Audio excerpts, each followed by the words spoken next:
Hi. I am beat. My back is killing me, and it's mostly my fault. Well, I say killing me, it's not like it's hurting constantly, but if I dare turn the wrong way, it's like someone driving a spike in it. It's muscle, it's just muscle strain.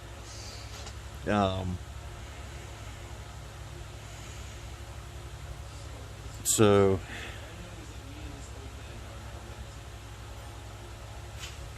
me and my mom have been tag teaming on putting off giving Coco her next bath because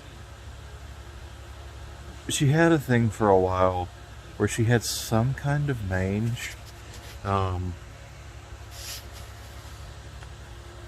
that she like probably picked up from who knows, but like it's not like the aggressive kind. It just turned her skin.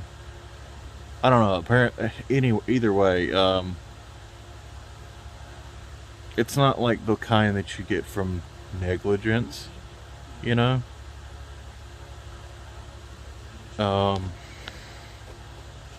In fact, she probably just got it from one of the cats around here. I think it was like some kind of not parasitic. I don't know. I don't remember.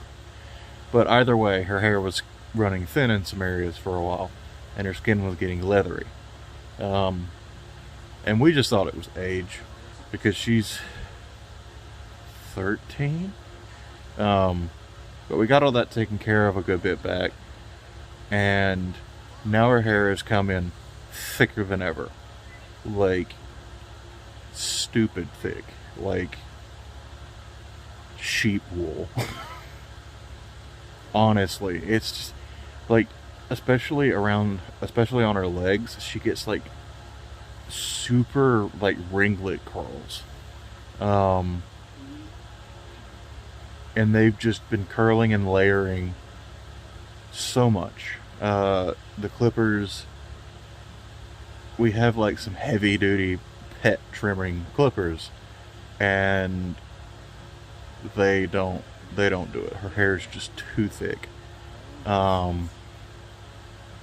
like mom did her back legs this morning, and I sat down and did her front legs.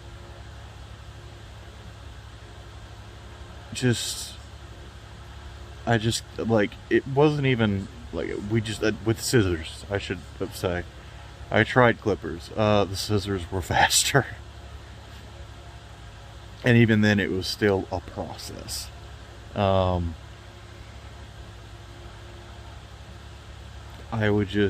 just cut and be like, I gotta be careful. I might be getting close to the leg. Nope. Cut again. Maybe I'm getting close to the leg. Nope. Again. Like, seriously, in some of these places, I cut off 3 or 4, like, layers of there's definitely skin under this. Nope. Before finally finding her leg.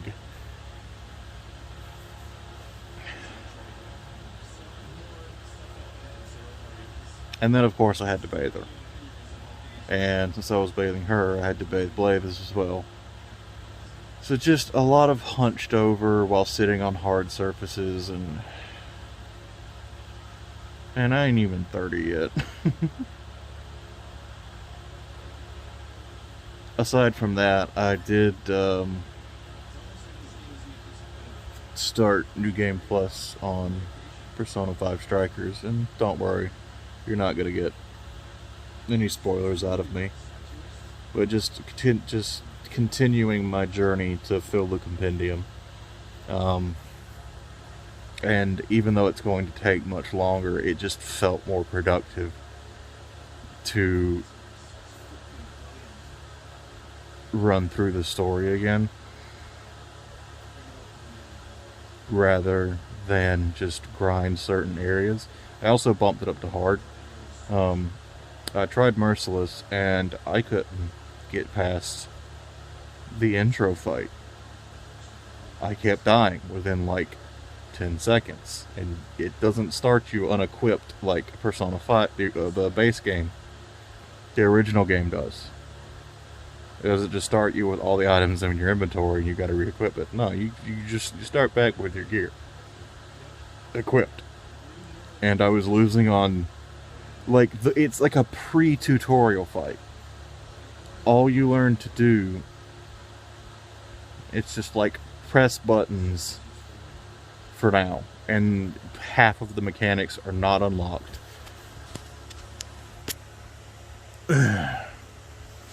Nope, couldn't even beat that one. So I was like, if I come back to this, it is going to be with a maxed out character. Which I think is the intent, because you can only select Merciless through New Game Plus. So I feel like it's absolutely intended for you to go back, max stats, a log of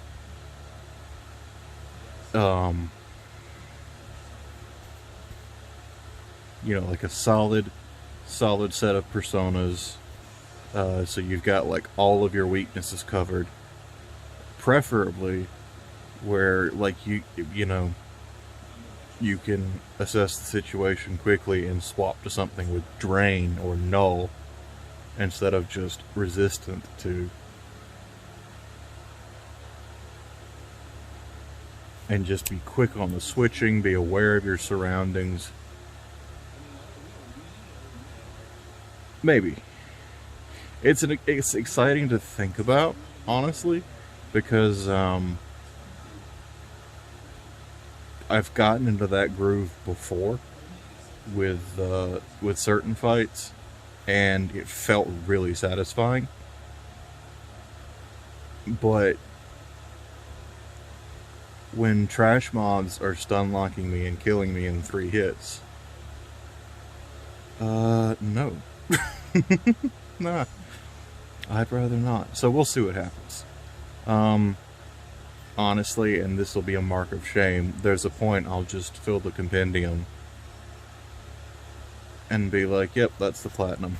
No, I'm not going to do that. There's no way I'll do that. Worst case scenario, I'll just bump the difficulty all the way down so I can literally sneeze at fights if I get that burnout on it. So I've got a full, you know, I want to end on a second clear file so that if I ever go back, I've got that option. It's honestly, I was you know, tossing this around a few weeks ago, but it is kind of honestly making me want to replay Royal, and maybe building up from nothing in this game will make me feel better about just booting up Royal and tearing through it with Ultra Personas. But I mean, I guess that's the difference. You still got to put in a bit of work. You know, you still got to take the time to do most of the fights. A few ways in, your ultimate persona stops one-hitting things, and you actually have to start putting in thought. Not much, mind you. Without spoiling which one it is, one of the best personas in the game comes with a skill that maxes out your HP and SP after every fight, allowing you to just tear through the first few big chunks of the game.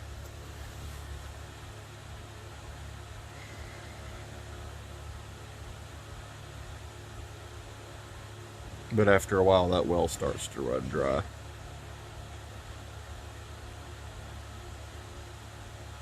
We'll see. I'm thinking about it. If not that, I'll probably go back to... I genuinely am interested in continuing the Breath of Fire series. And 3 is supposed to be one of the better ones. Or at the very least, people seem to prefer 3 over 2, and I liked 2 pretty well, so if people prefer 3 even more, I'm looking forward to it.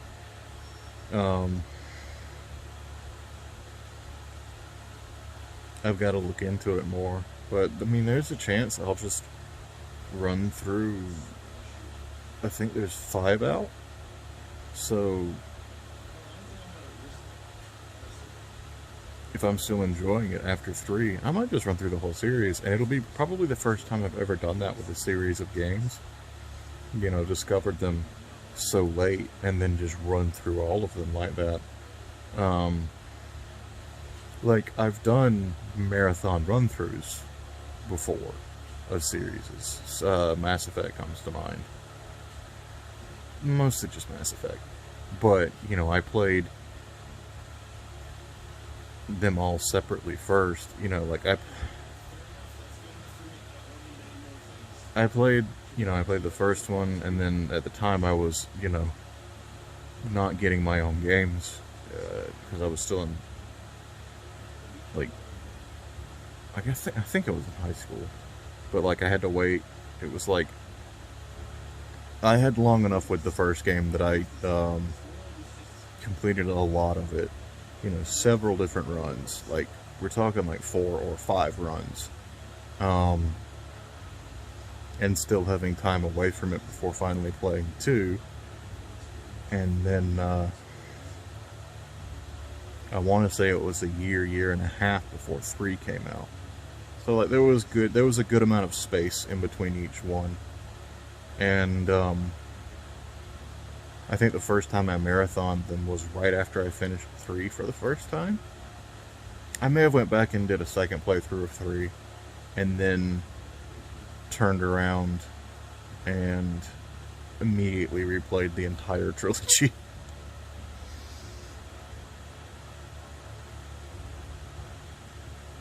I think I've done it with Metroid Prime before, too.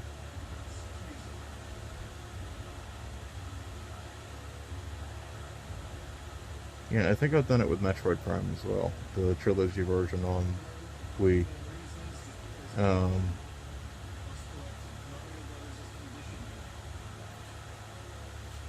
but again, I played, well, not the first one, but the second and third, like, as they came out. In fact, the first time I rented the first one and did not get very far. I think I rented it twice, and both times never got very far. Um, I also only got to the final boss of the second one in the GameCube version, so I didn't finish the first or second Metroid Prime until the trilogy version.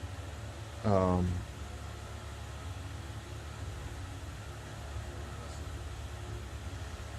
it was a combination of never owning one and just, for some reason, I had a hard block with the final phase of the final boss.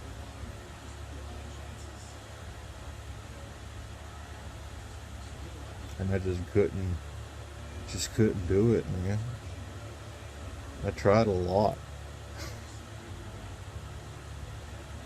And I restarted that game a lot, and generally got up to the final boss. There was a time, and honestly still kind of, I think if you put a gun to my head, I could probably recite the progression order of items in Prime 2.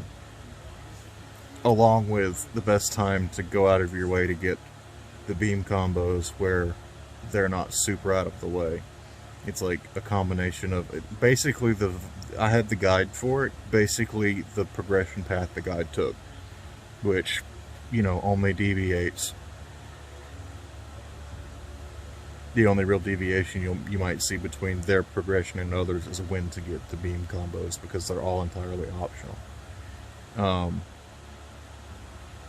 Aside from Super Missile. Matter of fact, let me see. Missiles, Morph Ball Bomb,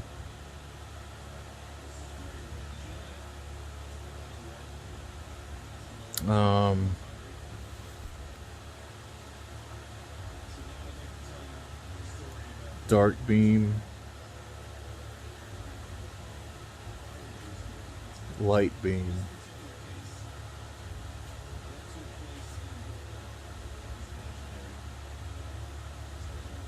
Dark Suit,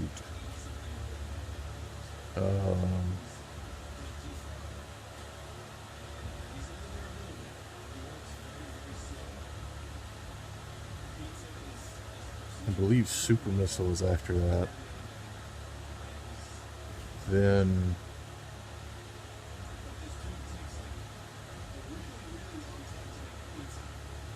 Seeker Missile, if I'm not mistaken. And then Boost Ball.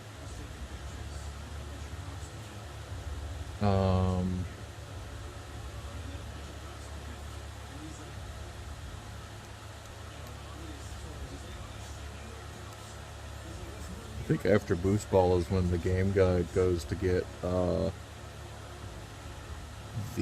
Dark Burst.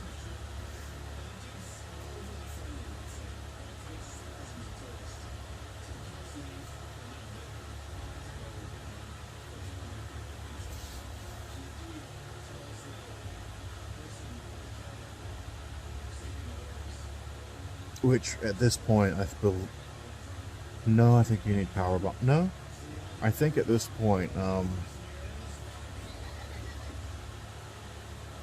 it is later. But yeah, like after the Dark Burst deviation, I believe that's when you go. You know what? I got Boost and Seeker backwards. It's Super Missile, Boost Ball, then Seeker Missile. And like somewhere in there you can go ahead and get the Sunburst, or the Dark Burst. But actual progression after that is Gravity Boost. Then Dark Visor. Then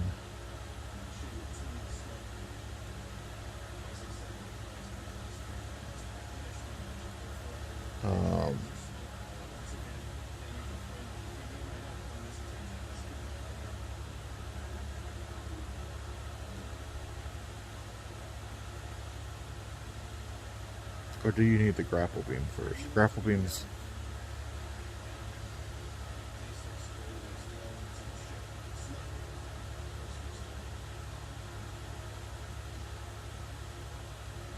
Grapple Beam is before Gravity Burst, I believe.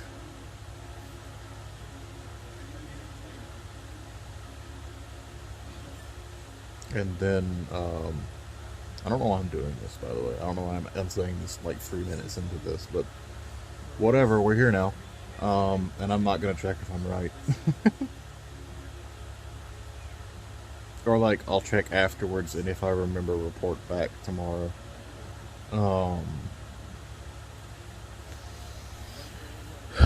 Dark Visor. Let's see, then you just go to Sanctuary, I think.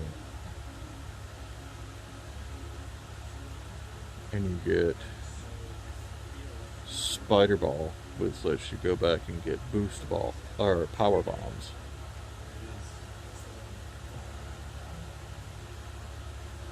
And I think that's when they usually get Sunburst. Then it's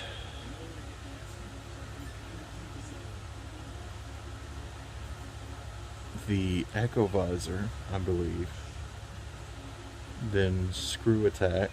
Then Annihilator Beam.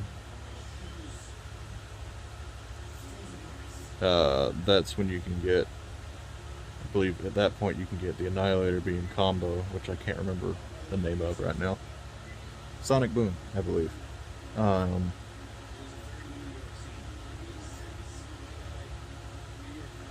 Then you go back and get the Light Suit. And then you start hunting the keys you need for the last temple. And then you beat the final boss. I think that's it. I don't think I missed anything. Yes, I did. I missed Space Jump Boots very early on. Those come between Morph Ball Bomb and the Light Beam.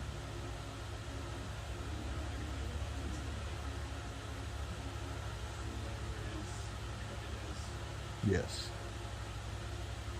Cool. That happened.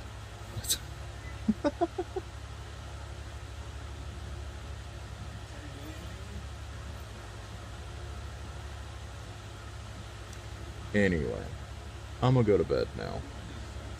So, I'll catch you all tomorrow.